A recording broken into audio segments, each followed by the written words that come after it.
Well, good morning and thank you very much for joining us. I am Yori Folane. Let's look this morning at the recent hike, shall we call it, of the benchmark interest rate by the CBN following its monetary policy meeting on Tuesday. We'll come back to look at it, but in fact, there are things that we can know. The Monetary Policy Committee of the CBN, as I said, raised this on Tuesday. Now, it's gone up by 150 basis points to 26.5%. It's the third consecutive upward movement this year alone, and the 11th since February 2022, totaling 750 basis points since that time. Needless to say, this has been sounding alarm bells in the organized private sector. Okay, maybe I should just introduce my guest first, and that's Dr. Oladotun Mabinori, economist and policy analyst. A fine morning to you, Dr. Mabinori. Good morning, Yori. Thank you very much. Nigeria. Thank you very much for making time for us, as always. And okay, before we go into it and this general wrestling match with inflation, so to speak, we have a background report. So let's take that, and then I'll come back and we'll have a chat with Dr. Mabinori on the matter. The Monetary Policy Committee, MPC, of the Central Bank of Nigeria, CBN, held its 295th meeting on the 20th and 21st of May 2024 to review recent economic and financial development and assess risk. The bank's Monetary Policy Committee, MPC, agreed to increase the monetary policy rate, MPR, for the third time straight to rein in the country's soaring inflation level, pegged at 33.69% in April 2024. The key focus of the MPC at this meeting remained to achieve price stability by effectively using tools available to the Monetary Authority to rein in inflation. Members observed that while year-on-year headline inflation in April 2024 rose moderately, the month-on-month measures of headline, food, and core all declined significantly. The CBN governor acknowledged the rising inflation levels in the country. He said the key focus of the MPC meeting was to achieve price stability by using tools available to rein in inflation. Recent tight monetary policy stance of the bank is beginning to yield the desired outcomes. Gentlemen of the press, Drawn the circular following the president's directive.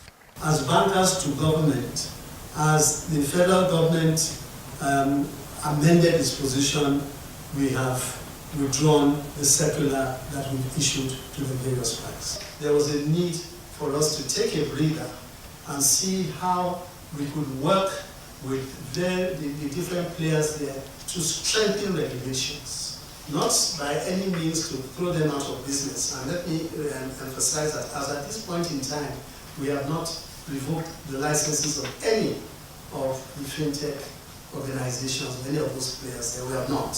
The next Monetary Policy Committee meeting will hold on July 22nd and 23rd, 2024. Ademola Lawrence, TVC News, Abuja. Okay, then our thanks to Ademola Lawrence. Now, on to our guest this morning, Dr. Oladotun Mabinori. I was referring to the CBN's effort as a sort of a dire, if not desperate, wrestling match with inflation. The CBN trying to contain it as much as possible. We're looking at what the we're hearing that the inflation rate is 33.69%, and food inflation is this month 40.53%. I was saying earlier that the indices that we're seeing it would appear to be sending panic signals to the organized private sector. Are you surprised? Because, well, no, maybe I shouldn't add that, but let me just say that according to the reports, experts, observers, and analysts were saying that they would not be surprised if the CBN did what it has now done. So, are you among those that expected the MPR rate to go up?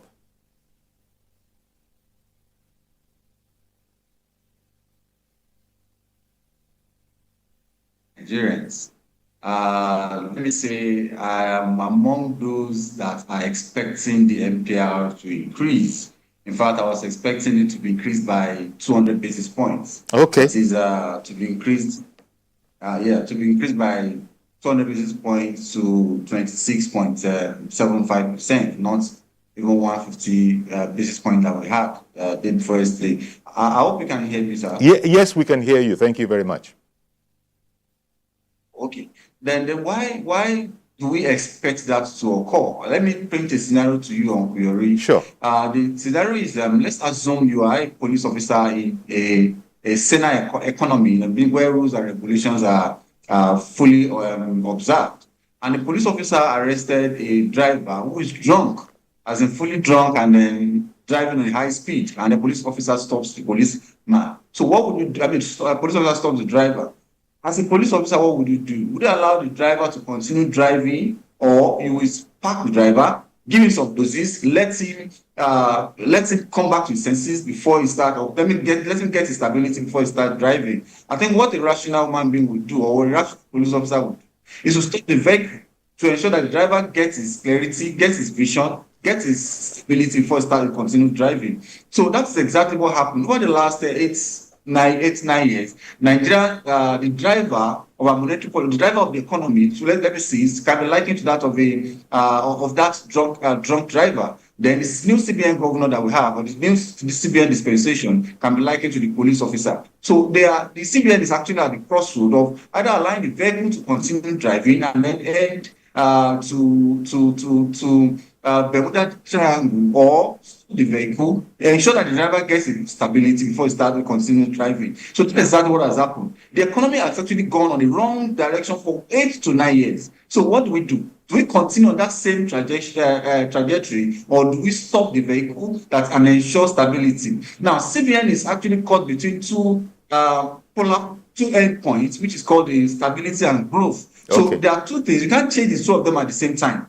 So you have to sacrifice one for the other at this point. Do you want to pursue growth, or you want to pursue stability? When the economy is not stable, growth will eventually, or let me say in the long run, be tampered, or even be worse. It will be worse off. But it can ensure stability. That is, price of goods and services are actually predictable. If you buy something today, you know that tomorrow, if I go back there tomorrow, I'll get the same price. Not that you buy at 100 naira today, then tomorrow morning when you get there, the sign is now 200 naira. This instability, that volatility will not make economy to thrive, to scare off investors, and in the long run will be worse off. So CBN at its peak right now is actually targeting that stability and then sacrificing growth. I hope surprise if our next GDP growth rate comes out lower than what it was last time. We remember that the last GDP growth was that of December 2023, where we have a GDP growth rate of 3.46, giving us an average growth rate from 2023 of 2.94%. So I would be surprised if the first quarter of GDP 2023-2024 comes out, and it comes out below that 3.46%. I won't be surprised with that, but that is enough. What I'm saying, that's a good sacrifice to make for stability, because when the economy is not stable, of course, the economy will eventually collapse. Okay. So, as one was reading from other analysts, first of all, quite frankly, there's no uniformity of opinion out there. But one school of thought is saying that the CBN had the options of, looking on and seeing if policy, movements and the policy would indeed affect it favorably, or intervening in this way. So, having said that, I don't know what you think of some critics that have said, from their point of view, it looks like CBN is running out of ideas. What is your perspective on that harsh criticism of the CBN? We all know that there are two sides to every coin.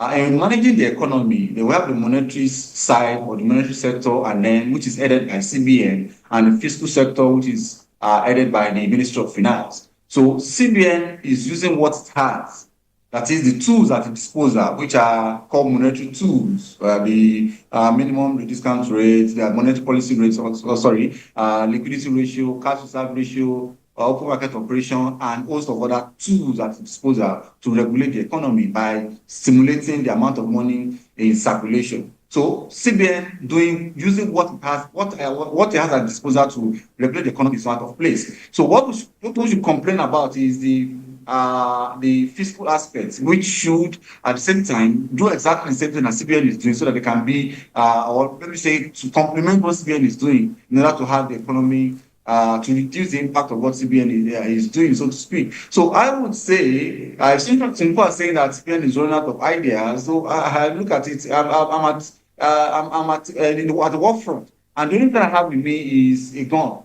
I don't have any other ammunition other than the gun. Of course, I will use the gun that I have. So CBN doing this to stimulate the economy, for me, I don't think it's out of place. And if we are Nigerians, want to be patriotic, and Nigeria comes first, irrespective of our political divide, I think we should, to a very large extent, support what CBN is doing to a very large extent. And if you look at it, if someone is saying that let us give more time in policy formulation, or be the other fiscal or monetary, there's what we call impact lag or response lag. It is not today, and that's why Yoruba people will say that please permit me to say that on here, So it's not the day that the policy is formulated that you see the response or you see the impact on the economy. Since I'm talking of something that I've gone on a train that has gone in the wrong direction for 8 to 9 years. Now we expect a drastic change overnight. That surely will not occur. There will surely be a policy, an impact lag. Impact lag is between the time frame between when something is done, or when a policy is formulated or is targeted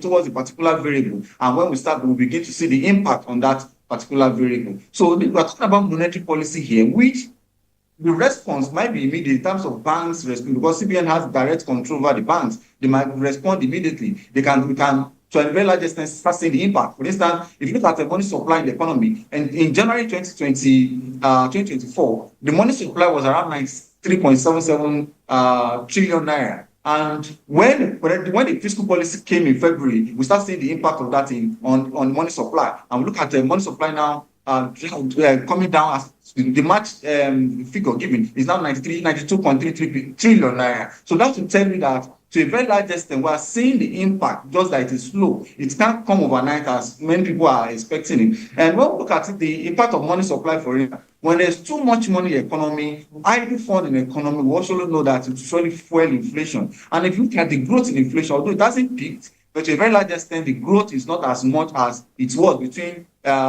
January and then between February and then March. For instance, in February, inflation rate was 31.70.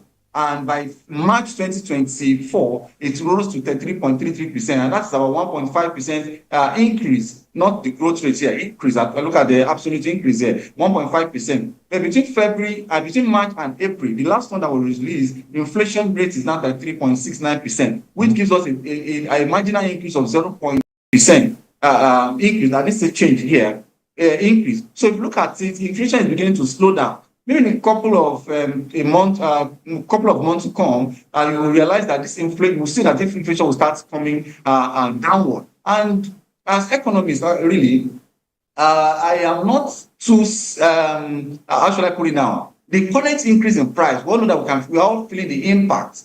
But I keep saying that the current prices is not our problem here, but affordability. And I think Nigerians should understand that a loaf of bread goes for 1,000 naira from maybe 400 or 500 is not our problem. Our problem is, can we afford that 1,000 naira? Even when the loaf of bread was 500 naira, we still have a lot of people that still cannot afford that because of their income. So what we need is a corresponding increase in income. Because in economies, what matters most is APC. When I say APC, I don't mean the ruling party. It's average person to consume. That's the ratio of my consumption to my income. So even if a loaf of bread is sold for 2,000 naira and my income is can conveniently afford, I won't even feel the impact of that increase. That does not mean that I'm supporting inflation, but that does not mean that we should all say the economy is bad, as so to speak. So what we should look at is how to expand our source of income, either as SMEs or as salary earners. And this is where I think we should also come in by increasing the minimum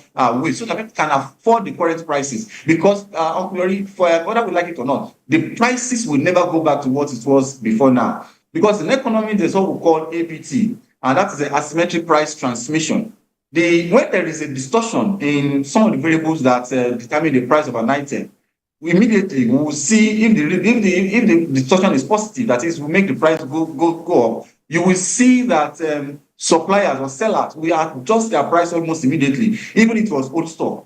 Someone had bought an item when it was 100 naira, and now the price, because of distortion, the exchange rate, volatility, and what have you, they will increase the price to 300 naira. Yes. If the exchange rate goes back to what it was as at when they bought the item for 100 naira, they will not reverse that price, and that's what they call asymmetric price transmission. Okay. Because prices they go up easily, but they are still keep coming back up. So if we all know that the prices will not go back to what it was before, which is where which is where our human nature, the greed now comes in here, then we should know that what we need at this point is not the price of goods and services to go back to what it was, but for government to give us an income, or for individuals to increase that source of income so that they can afford whatever they have, so that the average price to consume can go down. And I think that's what we need as Nigerians at this point, and not necessarily inflation to go back to, goods and services to go back to what it was before this distortions. Okay, then. Well, thank you very much, Dr. Mabinuri. Just to take time off to explain here that we'll be cutting off to Port Harcourt, where the River State Investment and Economic Summit continues. I think we started that yesterday, but just to let you know, the program continues here on the terrestrial aspect of our broadcast. You can continue with that. You can join our channel on YouTube, and our viewers in diaspora can continue to watch us. The program continues, just to sort of do you the courtesy of saying that the terrestrial arm will be cutting off to Port Harcourt. So, Dr. Mabinuri, so it appears that what you've explained just now relates to observations that our inflation is not caused by demand like that, and this seems to be a problem to some, that it's caused by other factors. And when you don't have the classic definition of inflation as too much money chasing too few goods, they say that if it were that, they would sort of understand a lot of what you have just explained. But really, your explanation sort of covers all of that, doesn't it?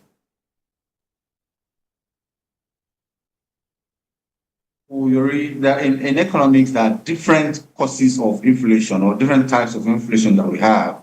We have what we call cost-push inflation, where the cost of goods and services increases, and then by doing that, the price of goods and services will surely increase, because consumers tend to producers or sellers will tend to transfer that increase in cost of production to the final consumer, which is called the burden of inflation borne by the final consumer. Mm-hmm. That's one type of inflation. The second type of inflation, which most of us we possibly do not want to be discussing, is what they call demand pull inflation, or money supply induced inflation. When there's too much money in the economy chasing few goods, many people just feel that where is the money? Where is the money? I can't see the money. They're saying too much money chasing few goods. Okay, let me explain one of the determinant of that. Sure. There's what we call the pass-through effect in economics.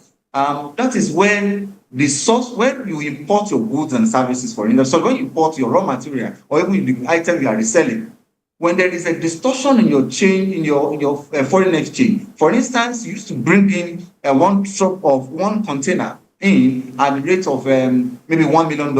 So this time last year, exchange rate was around 500 naira. I mean, to cost you 500 million to bring in that one load of one truck, one container of item, your raw material, for instance. Now, exchange is about is around 1,500. So that means for you to bring in that same quantity, same quality, for you to bring it in this year, you'll be needing about 1.5 billion naira. That is 1,500 in 1 million places. That will give 1.5 billion. So that means your cost of production has increased indirectly, but it's not just cost of production here, so to speak. This as a result change in foreign exchange. So we can liken that to money-induced inflation, and that's what they call the pass-through effect. So what CBN therefore needs to do is to ensure that there is stability in that foreign exchange, and there is a leakage in all these things. When there is too much money in the economy, your foreign exchange surely will, your currency will depreciate. So what CBN is doing is by mopping out of this excess liquidity in the economy, so that our foreign exchange, our exchange rate can stabilize.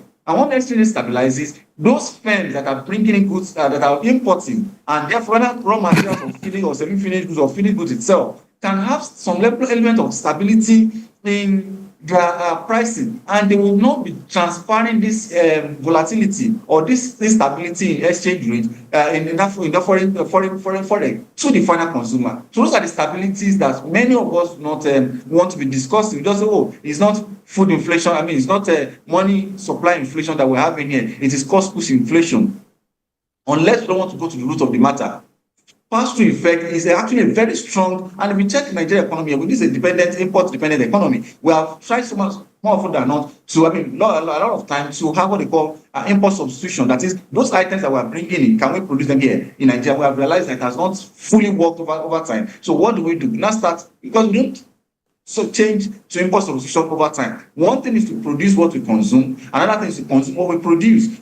So we can keep producing what if Nigerians are not consuming it. So that's why the problem of consumption pattern comes in here. We have seen where people are very much, if you like, put it now, they are addicted to a particular consumption. For instance, foreign items. Yes. They are addicted to foreign consumption. How do you change that overnight? So they will rather increase, they would rather continue buying the item than to change their consumption pattern. So if that is the case, if there's some element of addiction in the taste of Nigerians towards a particular item, which could be foreign here, then pass-through effect will have a very strong effect on that. So what CBN can do is to ensure that there is stability of our foreign exchange, so that such items will not continue driving the price of goods and services in the economy. And I think to a very large extent, that's what CBN is doing, to ensure that the liquidity in the economy is controlled. And that's why you see them increasing the minimum, the monetary policy rate, NPR, from 24.75% to 26.25%. The cash reserve ratio was left at 30%. The liquidity ratio then stands at 30%. So all these policies, they are actually to mop money out of the economy so that the economy can stabilize. And as I said, this is what actually can impact growth. In the next few weeks to come, our GDP growth rate for first quarter of 2024 will be released, and I won't be surprised if it's actually lower than what it was in December, fourth quarter of 2024. That is 3.46. If it's lower than that, I think that will be as expected. But what we know is that there's always that trade-off between stability and growth. So if stability is what we need, is ensured, then growth will eventually come. And I don't think that, for me as an economist, that is too much a price for us to pay. Indeed. Well, thank you very much, Dr. Mabinori, for this explanation, especially the pass-through effect that you explained.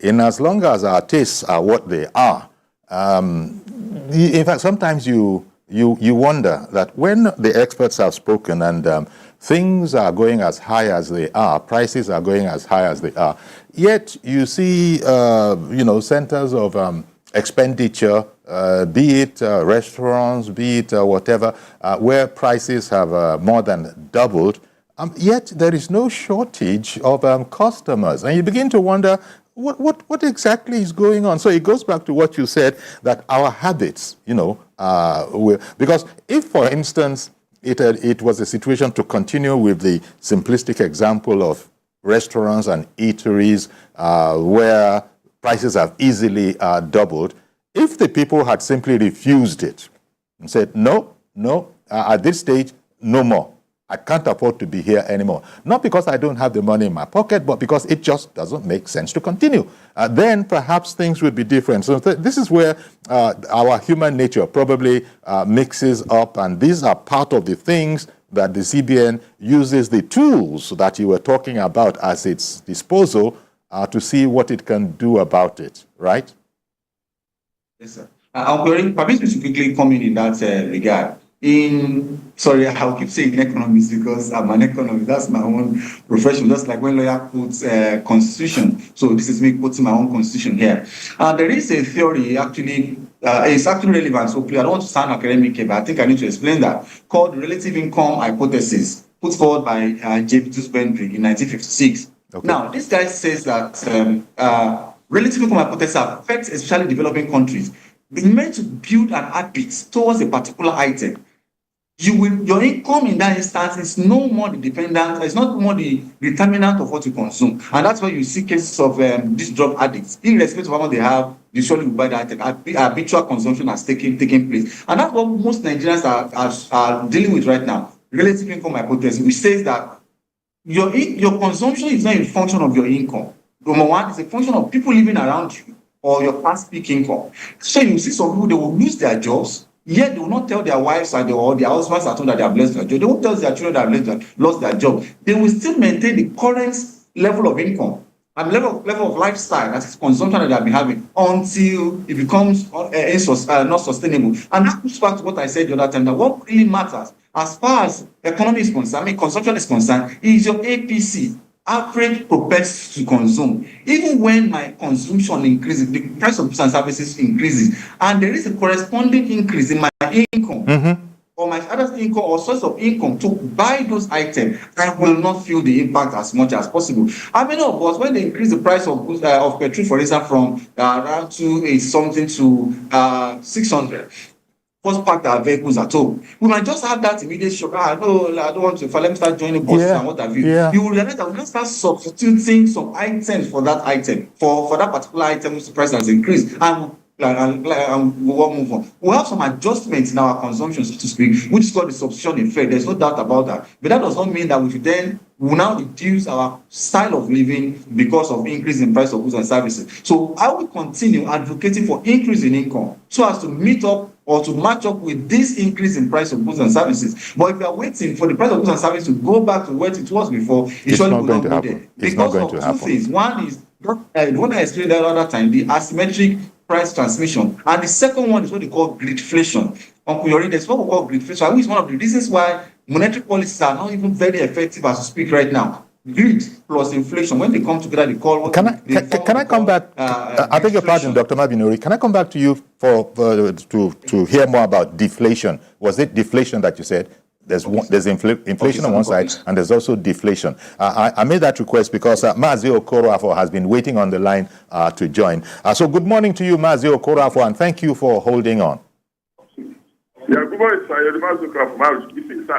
You see, economically, we continue importing all the consumables importation, and even the raw materials we continue importing.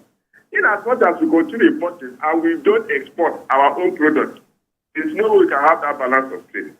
Now, you ask yourself, why is it that cost of production is very high? Now, notwithstanding that, I usually see that the masses are the people suffering this thing economically. Because when a reporter goes to their chance of exchange rate and the money continues exchange rate very high, you put everything back to the consumer. There are the people suffering it.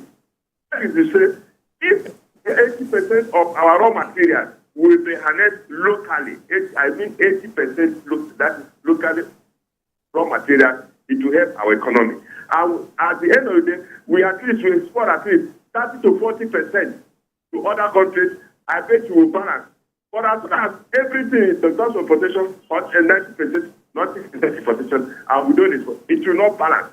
Now, the question, if you and you go to bank, you want foreign currency, they will tell you to go to business. Whereas the bank, they're supposed to do that, are doing that business, they don't do cash.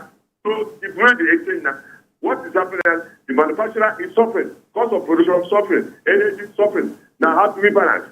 So that is why the CBN have to take proper measures. all their branches in all the states should be functional. What I mean by functional, monitor these banks, monitor this. That is the only solution. But if they see that the story that they're taking pepper soup and they're taking from web without going to do that, it will not help us. Honestly speaking, all right then. Consumers that the masses taking it. Okay, Mazi Okorafo, thank you very much. And as I said, for holding on all that while in order to get your piece. You've explained, Dr. Mabinori, that if people are sitting here thinking that things will go back to the way they used to be in the fullness of time, that might not exactly happen. And you were proceeding to explain about it. But you got to say, even if we got something of a grasp of understanding on inflation, you were just about to start explaining the deflationary aspect of it before I interrupted you. Would you like to continue? Okay, sir. All right. Actually, I didn't call it deflation. Okay. I said greed, like human nature. When someone is... Oh, greed. Then plus inflation. Oh, okay. Yes, sir. Okay. Greed. Yes. So when greed and inflation come together, we have what we call greedflation. Okay. Greedflation. Okay, I get you. Yes. And that is a made-up word. A problem that, yes, sir. So that's a problem that monetary policy cannot solve. It's a problem that even fiscal policy cannot touch unless we have what we call a strong price control. And we saw what happened the other time, the Federal Consumer Price Protection Commission going from one store to the other to adjust price of goods and services. How many stores will they go to? We are talking about human greed here. So okay, Dr. Mabinori, I'm going to come back and ask you. I'm going to come back and ask you about the efficacy of price control mechanisms. But let me bring on Ada in Jos. Good morning, Ada. Keeping me too long, and good morning to your guest. I listened keenly, Dr. Oladotan has been indirectly or subtly supported the living wage labor is asking for, 615,000 whatever, which they have brought down to this 497,000 or whatever. So, because he's saying that the best thing to do is to raise the wages of people. I don't really quite agree on that, because the way it is going in Nigeria, can the government sustain it? That's the issue. So I think the best thing to do is the CBN governor should stop all these artificial ways of growing the economy. It doesn't work anywhere, He needs the monetary policy and the monetary policy and fiscal policy. Both of them should work together. We cannot continue being an import-dependent nation, and you think the CBN governor will perform miracles to make our civilize our area. It cannot work. The interest rate is increasing now. It's passed on to us, the masses, It's passed on to the consumers. That is what is the issue. Then the insecurity. Your guest, I don't know how, because I couldn't listen again when you speak to that for that. I don't know whether he touched on insecurity. The insecurity is what is leading to the food insecurity. Farmers cannot go back to their farm. That is what is leading to the soaring price of goods and services. Okay. And even the first subsidy that was removed, yes, it was removed, but then there's nothing done enough to cushion the effect. So everything is revolving around the hike in the price of fuel. All right. So this is which they have to tackle. If he doesn't tackle it, the CBN governor, I pity him. He cannot perform any magic. They cannot. Okay. So let's not do for Nigeria. Thank you very much, Ada, for calling in. And sorry to hear that you couldn't listen anymore once, the terrestrial broadcast went over to Port Harcourt. But as I said, it is possible to continue to watch, but that would be on our YouTube.